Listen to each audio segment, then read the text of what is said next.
tuned, stay tuned, stay tuned. I'm here with the coach, John Brent. That's the bad end, Griffin. So, coach, man, I had to track in here today. I had to put the four-wheel drive on. Man, these people can't keep a power plant, a freaking windmill, nothing going. What the heck? Yeah, you think we'd be in Texas or something, man. Yeah. What's up with that? I don't know. So, Fire's feeling a little bit better. so we're going to talk a little bit about energy in Texas today. These guys here. I had to put some notes on here just so I wouldn't give somebody bad figures. Yeah, so, of course, we just had this last week of, I don't know what you call it, Snowtopia, Wintertopia in Texas. I don't know. My wife's from Buffalo, New York. And she's yawning. She actually said this is not, this reminds her of that. Mm-hmm. But she says the difference is they're prepared and planned for it. They have snow plows. They have, they don't miss school for stuff like this because they have all their roads are cleared but this has been absolutely, not just with the energy issue that we're going to talk about, but just with everything, the grocery stores. Why would you go buy 3 weeks worth of meat when this is going to last 4 or 5 days? This puts everybody in a bind. I just don't understand. So a couple things I got here. First of all, we set the record temperatures for over 100 years this week here in the state of Texas. That's what we done is it's over 100 years, 102 years, 104 years for some places. It's the coldest temperatures we've ever had. So with the infrastructure thing, I come from, my last duty station was Michigan. Yeah, we would have yawned at this. We'd all be at work, the whole 9 yards, no big deal. We'd have still flown out and everything. But here in Texas, you got to first beg the question is, do we invest annually millions and billions of dollars for an infrastructure to support this for something that happens every 100 years? Yeah. Or do you just deal with it that every 100 years and chuck out the $1 billion in and call it a day? Right, because like Linda and I were talking about, my wife, that in the last few years, this is about every 2 to 4 years, there's a day or two that there's bad snow. Mm-hmm. And normally, if your electricity goes out, it has nothing to do with the electric grid or some kind of situation. That has to do with the power line being down. Yeah, the power This line. is the first time in my life that I can remember, I'm not saying it never happened, that it was an issue that was out of control of something locally, that you just go fix a power line. Yeah, so I personally weathered the Kansas storm and their issues that they had, and we went 7 days without power. It was intermittent power, but their issues they had was it would get above freezing. It dropped down to like 2 degrees, snowed a bunch, and it would sit on the trees. Then it'd get above freezing, it would all melt, and then it would drop again, and it would all turn to ice on the trees, causing the branches to fall on the power lines. But that's not the issue here. The issue here is the infrastructure thing, and the first question I think Texans need to address: do we want to pay that money every year or not? Yeah. That's the first question that needs to be addressed. And then we have other questions in this. We've had everybody come out of the political side of each side, polarizing this real quick. This is green energy's fault. This is not green energy's fault. This is coal energy's fault. Well, at the end of the day, the only most dependable source we actually have is the coal industry. That form of energy is most dependable through all forms of weather.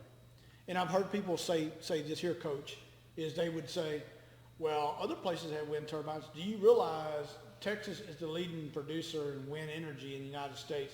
If it was its own country, it's the 5th leading producer in the world. Mm-hmm. So we're comparing apples and oranges. Well, I did get some stats that I wanted to make sure that I at least throw out there. 56% of Texas energy comes from natural gas. Yep. So over 50% of that way. 19% comes from coal. 24% comes from wind. So you can't just say, oh, the Green New Deal. This, like you said, is politics. Yeah. If this is such a political climate, the first thing that happens is, Ted Cruz goes to, flies to Cancun. Yeah. I think it's funny. I think he shouldn't have done. That's just my opinion. I don't think it was the way it looked bad. But my God, what's he going to do? He's not going to be out there. His optics are bad. But look at the right, look at the left. Look at Cuomo. Look at the right. Look at the left. This is the same thing. He costs lives. Yeah, it costs lives, but still, if you're on the right, he's this. Yeah. If you're on the left, it's that. Same thing with this. This is not, we got these wind, you want wind and you're going to shut down a state because of the wind. It's not that, we just want natural gas and that's going to take care of everything. You know that my research on this was 1999 is when we decided to start doing renewable energy. Yes, under the And then Bush. in 2005, we decided to double that. Yep. Okay, so we have a plan to go more and more and more. This isn't that all of a sudden Biden came in January 20th, Right. and in 1 month, everything went to hell. Right. But with the green energy, I'm going to hit the green energy because it is a factor. Sure. It's 20-something% during normal times, but during peak times of winter months like this here, they're only supposed to pull a draw of 10%. Right. Which, okay, so that means already the coal is having to go up at 10% already. And then because they froze, they had to go up another 10%. So that plays a factor. Everybody wants to dismiss that, but that does play a factor. The other problem that you have is getting the natural gas to where it needed to be. And, That was a big problem. and actually each sector of energy that we had, the winterization was a challenge. Yeah. Okay? And so the overarching question that you peel back the onion of all the BS is, do we want to invest billions of dollars every year to have an infrastructure that can handle this, and along with the roads is also, like putting salt on the roads as well. That's not the energy, but that's to help move the trucks to move the stuff to where I need to move. Or do we want to say this was a once in a 100-year thing, and maybe we should save that and only use it once every 100 years? Me personally, I don't agree with the second part because I lean toward that, but I do think that as the evolution of our Earth, as climate does always change, that the northern caps move further south or they decline, but they do a kind of a band of excellence back and forth on that. I think it is imperative that we put some money into it. I just don't think that we need to put AOC type of money into it. Yeah, I understand that. One of the things that, looking at, you see a lot of, like I said, the politics part of it. Well, natural gas, and we need more of it. We need more of it for jobs and this and that. But when you had, in the Permian Basin, this was a problem that the lines froze because the pumps froze because electricity went out. So if something like that goes out, I mean, it's a reason that can't be, you can't even bring it up unless you have a pump. You can't bring it out unless you have lines. So there's a lot of things that. There's third and fourth order effects. Exactly. And when you get down to, when things are 15 degrees, 10 degrees, 5 degrees, no degrees, it's different. So I think we need to have more options that if, like you said, in the summertime we use more wind and in the wintertime we use more coal. There's got to be more balance in that. But do we spend $100 billion on something that's going to happen once every 100 years, maybe twice every 100 years? Just because, we don't get to live a certain way. And I'm not saying people weren't affected. We all were affected. I'm not saying people didn't die. People died. But are you going to spend that much because we don't want people to suffer a little bit for a 5 or 6 or 7 day period? This ended up being the longest that we've had a situation like this in 100 years of 7 days. That's the worst case scenario. So right now, one of the things that we have is everybody wants to point the finger. And maybe it's not point a finger. Maybe it's simply everybody just take a step back and let's just lay the thing out and then go, instead of pointing a finger, because I've heard people go, well, this is capitalism at its worst. This is the Republican Party at its worst. This is green energy at its worst. Instead of pointing the finger, let's just take a step back and go, okay, each one of them has a little slice of the pie in here. And we just need to adjust, is what I think, to be honest. Sure. And in our community, in a time of need, the community should be the one that does the most help for themselves. Yes. I saw one time there was a preacher, not one time, but I saw something about the preacher. Tony Evans was talking about one time, he goes, people are so focused on Washington and how do we change Washington? He goes, you change Washington from your home, because once you change your home, then it changes the neighborhood, which changes the community, which changes the state, which change. So you have to take care of yourself first.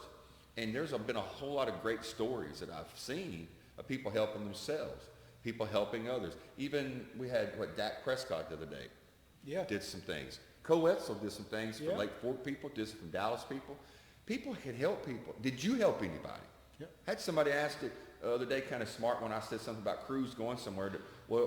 Did you go hand out waters or whatever? No, I didn't, because I couldn't get on my driveway. But my neighbor and I, we helped each other. Did the most we could. I had a guy bring me eggs. Charles Peters He brought me eggs. We brought him fresh stew. eggs. He brought us chili. Charles Peter brought me fresh eggs, man. But this is something I'll say. It is when you look at all this here, we quick to want to blame something. And maybe it was just, we got comfortable at the end of the day of the process we had. Sure. So people say, and I've heard a lot of people, one thing you talked about was about Washington. I want to hit that one quick second is, in the military, we call it politics east of the Potomac. And because it all resides around there in a 20-mile radius, and then everybody else has different politics and just what that does. Politics east of the Potomac. But when you sit here and you look at this, I've heard people that are way outside that never stepped foot in this great state of Texas, of how people pull together here. And they go, oh, look what happens to them, serves them right, da-da-da-da, ha-ha-ha, you know, and all this other stuff. Well, that's what they get for voting against Biden. Really? All that stuff? You wish somebody animosity for that stuff? But when I sit here and you look at the energy, how this came about, that needs to be known, because initially there was a lot of restriction in the government when it came to energy. All energy had to be metered. All energy, no matter how it's produced, had to be metered. So Texas stepped away, and basically in 1970 stepped away and did their own grid, is what they did. Yeah, and You know? good or bad, Yeah. in a situation like this, there's always going to be people go, well, you should have done something different. Texans, we like to be independent. We like to do things our own. In a situation like this, maybe it wasn't the best way. But like you said, this is once every 100 years. Well, the reason why it happened was because of 1965, there was the Great Northeast Blackout. Yep. And Texas said, hey, we don't want no part of that. Right. We want to make sure that this doesn't happen to us. So in 100 years, we've had 5 days of... And another thing that I did read in an article that I didn't even think about is we could do more to incentivize insulation of homes for people. Yep. Better insulation of homes would help pipes, help yourself. Locally, your own, take care of yourself. Yep. We also could winterize our natural gas plants, or winterize the windmills, whatever we got to do. Now you're talking about billions of dollars by doing that, but when they build something, Yeah, you anything could is do new. it then. Yes, it's going to cost more, but do you think it's cost effective long term? Go ahead and do something like when we just built the house last year. It's a whole lot easier to take the little bit of cost to do something when you're building the facility Right. than it is after go, well, I wish I'd have done something different, so I got to pay $7,000 worth of pipes. Back to my one point I brought up is I think the evolution of Earth as climate always changes back and forth. Polar cap will come down and recede, Yeah. it'll come down and recede. I think it would be prudent to do that right now, you know. The second thing I'll say is you and I grew up in a place where there's 2 power plants there. You have the Welsh power plant and you have the Monticello power plant. Well, 2 years Monticello ago, gone. Monticello's sitting out there and it ain't pumping a dang bit of coal at all, because 2 years ago, we shut that thing off in effort to bring in more green energy. And you know that people were saying something on the internet the other day when I was talking about Monticello about you can't get trucks in with coal and all that bull. They came in by railroad track, and that railroad track that comes over Bob Stanley and brought that coal into that facility. And as long as that thing is continually pumping, you know, of course if there's a problem, but if it's continually pumping and they weatherize those lines, I used to go fishing there in the wintertime, it'd be 31 degrees outside for a week. It'd be, you know, and then you go in and it'd be 84-degree water. Yeah. So, and that power plant right there, 500,000 people. 500,000 homes. And they're talking about closing wells. That's insane. You know, so what I will say is I think we've made some decisions that were rash in an effort to push green energy in. I'm okay with green energy. I just think that we don't need to do this, which is what we say in the Army, let's don't rush to failure. And that seems to me that's what we've really That's what done. we do. We're an emotional Yep. country now. In the last 30 years, I have seen so many emotional things. Something happened where there's a shooting, take guns and get AR-15s off the street. There's a situation come up with you know, something going on with rioting in the street. Let's change the whole justice system. You know, sometimes, like you said in the beginning, step back, take a deep breath, see what's going on, take the statistics of, okay, this is once every 100 years. Yep. Let's just say it's twice every 100 years. How many billions do we want to spend in tax dollars? Because this is going to be more taxes Oh, yeah. for each individual family. And who's going to be responsible for it? Is it going to be the homeowners? Is it going to be, you know, and I hate to say it this way, but if you're renting or if, and you're not buying a home, or is it just going to be the homeowners that get the taxes? That's high? who's getting the burden of it. Right. Because they're paying the property tax. And then they'll say, well, it'll trickle down to the renter. Well, yeah, but, you But know, at the end of the day, it's the property owners who pay the taxes Exactly. in this state, right here, for it. and in Exactly. most states. but it's the property owner that pays the All right, taxes. real quick before we get done, what did you lose? Did you lose electricity, water? I didn't lose any of that. The only thing I had happen to me was, and we went out, we turned the water on a little bit so to run. I had 2 lines that didn't run out there on the garage and the greenhouse. They eventually came, they ran, but nothing busted. But I lost my water pump on my pool. I got 2 of them.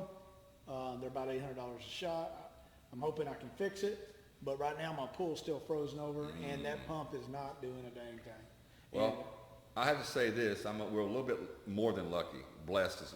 Yeah. In our area, we built a house just, 600 yards from our, not even that far from our old house. And if there was an electrical storm, if there was a hard rain, we'd lose electricity. But in this, we lost electricity 0 time, none. I knew we were going to lose it. So the day before, I went, a friend, Leon Smith, which watches these things, he let me borrow a generator to just keep the house heated if we needed to with space heaters.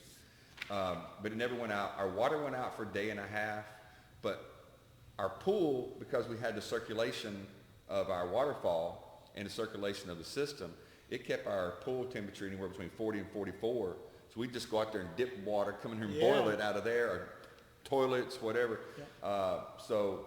Only thing in this chlorine, and the good thing about it is I checked the chlorine just a couple of days before, and I was almost out, so there wasn't that much chlorine in it. Mm-hmm. So the water never tasted any different. So I have to say we were very lucky. I want to say that I feel so bad for people that didn't have it for a week, didn't have it for a few days. I went to the gym yesterday. I ran into a couple I see there all the time, and they were coming there and taking showers. Said they'd come back and forth for 4 days taking showers. They got no water or no electricity. The only electricity and water they have is at the gym. Wow. And there's people like that. So I will say there's been some comments in reference to the president, and this is, to be honest, his first crisis that he's had to deal with. Yeah. He signed an order on Sunday, but he waited a few days before signing anything for FEMA. And I've heard people on both sides, oh, he's great because he signed it immediately, got Texas help, but we didn't get anything until after FEMA got initiated. And so he's not so great because of that, and I kind of agree with that side. But I'm not going to beat him up so bad because this is his first crisis, although he's been in office 47 years. But this is his first crisis. And I will have to say that I haven't been surprised. It hadn't either way. I'm glad he did it. It took a few more days than I expected. But I would have to say this, my political nemesis, if anybody knows me, I cannot stand AOC. To me, she is absolutely ridiculous in everything she does. But I did see, and I've been keeping up the last couple of days, she started an online fundraiser to try to get $2 million for Texas. Not only did she get $2 million, she's over $4 million. Yes. So, I mean, you always say, you always say, oh, I don't want to be left, I don't want to be right. Well, I don't either. So I have to give it up for AOC. Me too. She should just keep her mouth shut. Yep. But that was an amazing thing. How many Texas politicians you know that raised $4 million? So this is something I'll say about AOC. Her policies are batshit crazy. Oh my God. Straight out. I mean, I think she designed those policies after she partook in the bar that she was bartending at. Okay? But enough on all that.